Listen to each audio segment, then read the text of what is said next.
Voilà, alors dans cette vidéo, on va regarder, on va faire un update sur le labo 01. Ce qui s'est passé, c'est qu'il y a deux bugs dans le code qu'on vous a mis à disposition dans le premier repos. Alors ces bugs ont été identifiés, on va les modifier. Maintenant, la question, c'est comment est-ce que vous allez pouvoir récupérer les modifications qu'on va faire sur le repos original, comment est-ce que vous allez pouvoir les incorporer sur votre espace de travail et puis ensuite pouvoir les pousser sur votre fork. Donc, il y a vraiment deux choses dont on va parler. Premièrement, c'est quels sont les problèmes et deuxièmement, comment est-ce qu'on va utiliser Git pour pouvoir les résoudre. Donc, cette deuxième partie ici, elle est utile de manière générale puisque c'est ce que vous allez utiliser quand vous allez travailler en groupe sur des projets, en particulier si vous utilisez sur GitHub. Donc si on anticipe un tout petit peu, si on revient sur la donnée du premier labo, on avait beaucoup insisté sur la différence entre le fork et le clone. On avait bien vu la procédure où on vous met à disposition un repos sur lequel vous avez uniquement des droits en lecture.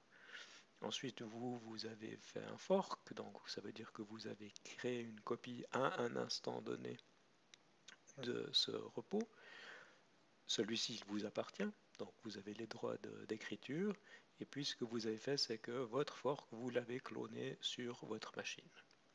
Et donc vous avez l'habitude de faire des modifications locales, les ajouter dans le staging area, faire des commits, pusher vos commits et puis mettre à jour votre fork.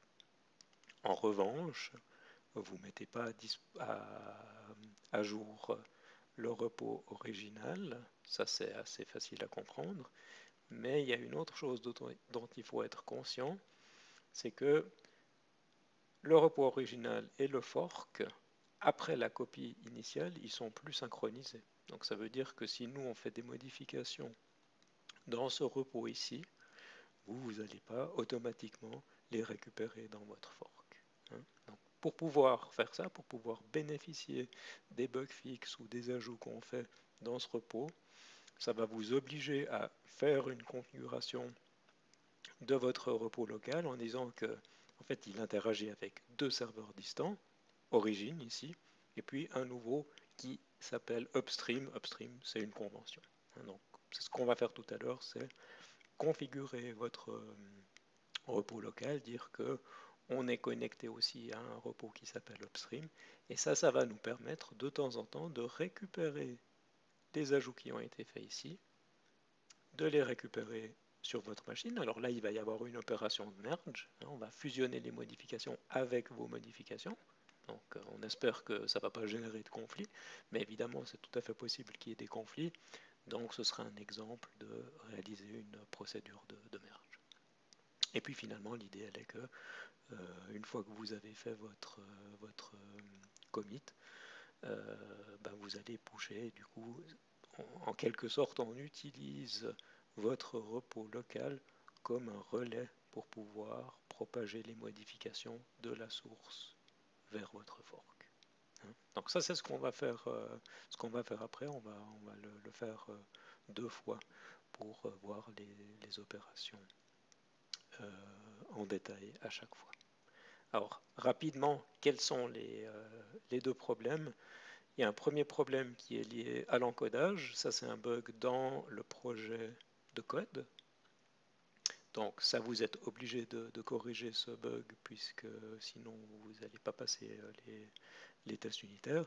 J'avais déjà parlé de ce problème euh, sur le forum et je vous avais dit quelle ligne de code modifier. Ça, c'est le premier bug. Et puis le deuxième, quand j'ai écrit un des tests unitaires, j'ai mal fait mon travail et puis j'ai utilisé un séparateur de fichiers quand on fournit des chemins d'accès à l'API. J'ai utilisé le slash qui est le séparateur, le caractère de séparation de fichiers sur macOS. Malheureusement, sur Windows, c'est un backslash et du coup, ça fait échouer le test, même si votre code qui est exécuté sur Windows est correct. Donc, ça, on va aussi modifier ce fichier, vous allez le récupérer pour pouvoir faire vos tests. Donc très rapidement, ensuite on va s'arrêter là pour cette première vidéo, on va regarder où se situent les soucis. Donc le premier bug, c'est dans le fichier file transformer du projet code. Et vous voyez que ici, j'ai fait à moitié du bon travail, c'est-à-dire que quand j'ouvre le reader, je spécifie explicitement le format d'encodage, UTF-8. Par contre, pour le writer, j'ai oublié de spécifier ce format d'encodage. Alors, ce qui se passe, c'est que sur ma machine, j'ai eu de la chance. L'encodage par défaut sur ma machine, c'est UTF-8. Du coup, j'ai pas de confusion et tout se passe bien. Malheureusement, si vous êtes sur un autre système et que l'encodage par défaut de la JVM, c'est un format Windows ou c'est un format ISO, eh bien, vous allez avoir une corruption des données. C'est exactement ce qu'on avait vu dans le cours de mercredi, où on avait dit attention, on peut utiliser les valeurs par défaut. Si on a de la chance, tout va bien se passer. Mais malheureusement, si on n'est pas explicite, eh bien, on va avoir des mauvaises surprises. Et le problème, c'est qu'on se rend compte des mauvaises surprises assez tard. Moi, j'ai développé le projet ici, ça marchait très bien sur ma machine.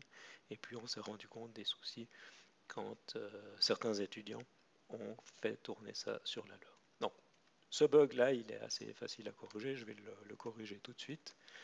Il suffit ici de spécifier l'encodage et à ce moment-là, ça va fonctionner correctement. Donc ça, c'est le premier bug. Le deuxième bug, je vais me déplacer dans le projet de test. Donc on va venir dans la classe Application Test. Vous voyez, vous avez ce test ici, où on vérifie que l'application elle a bien généré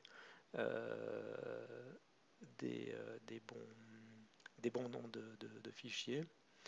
Et puis, si je regarde le code ici, là, je vais définir les chemins d'accès, créer les dossiers temporairement pour pouvoir faire mon test. Et puis, à la fin, je fais une assertion où je compare le résultat de ma méthode qui s'appelle, où est-ce qu'elle est ici, le print file name, ça c'est une des méthodes que vous avez dû implémenter, et je la compare avec cette chaîne de caractères que j'ai construit manuellement. Et le souci c'est que ici vous voyez, j'utilise le slash, or vous devez normalement utiliser le backslash. Donc ça je vais corriger le bug, je ne vais pas le faire dans la vidéo parce que ça prendra un petit peu de temps. On va avoir la prochaine vidéo quand on aura modifié nos deux fichiers. Je vais les committer vers le repos et puis après on verra comment les